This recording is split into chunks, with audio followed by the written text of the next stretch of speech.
Il était une fois une jeune fille nommée Aïcha. Elle était née avec de magnifiques cheveux crépus, une véritable couronne qui encadrait son visage. Cependant, Aïcha n'était pas très à l'aise avec ses cheveux. Elle avait grandi dans une société où les cheveux lisses étaient considérés comme la norme de beauté. Les magazines, les publicités et même les poupées présentaient toujours des cheveux lisses et soyeux. Cela avait créé une certaine pression sur Aïcha, qui se sentait différente et parfois même exclue. Aïcha passait des heures chaque matin à essayer de dompter ses cheveux crépus. Elle les lissait, les plaquait ou les attachait en un chignon serré. Mais malgré tous ses efforts, les boucles rebelles finissaient toujours par se libérer. Aïcha se sentait frustrée et découragée. Elle voulait juste avoir des cheveux comme tout le monde. Un jour, sa grand-mère lui rendit visite. Elle avait de magnifiques cheveux argentés et bouclés qui reflétaient sa sagesse et son amour pour la vie. Sa grand-mère remarqua immédiatement les tentatives désespérées d'Aïcha pour masquer ses cheveux crépus. Elle lui prit doucement les mains et lui dit « Ma chère Aïcha, tes cheveux sont un cadeau précieux.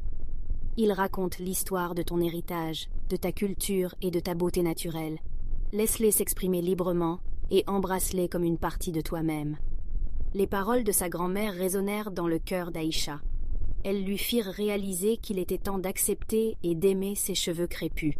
Elle commença à recevoir des compliments sur sa chevelure, non pas quand elle essayait de la cacher, mais quand elle la portait fièrement. Aïcha décida d'explorer des coiffures qui mettaient en valeur ses boucles, plutôt que de les camoufler. Elle découvrit des produits naturels pour les soigner, et apprit différentes techniques pour les coiffer. Elle se lia d'amitié avec d'autres personnes qui aimaient leurs cheveux crépus et trouva du soutien et de l'inspiration auprès d'elles. Petit à petit, Aïcha gagna en confiance et en acceptation de soi. Ses cheveux devinrent un symbole de fierté, un rappel constant de sa propre histoire et de sa beauté unique.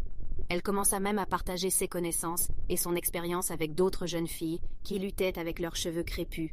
Aïcha avait enfin appris que la beauté véritable ne se mesure pas à des normes établies par la société, mais plutôt à la façon dont on s'exprime et dont on embrasse sa propre individualité.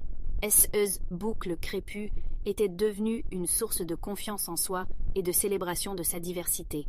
Et ainsi, Aïcha vécut heureuse et fière de ses cheveux crépus, transmettant ce message d'amour de soi à tous ceux qui croisaient son chemin.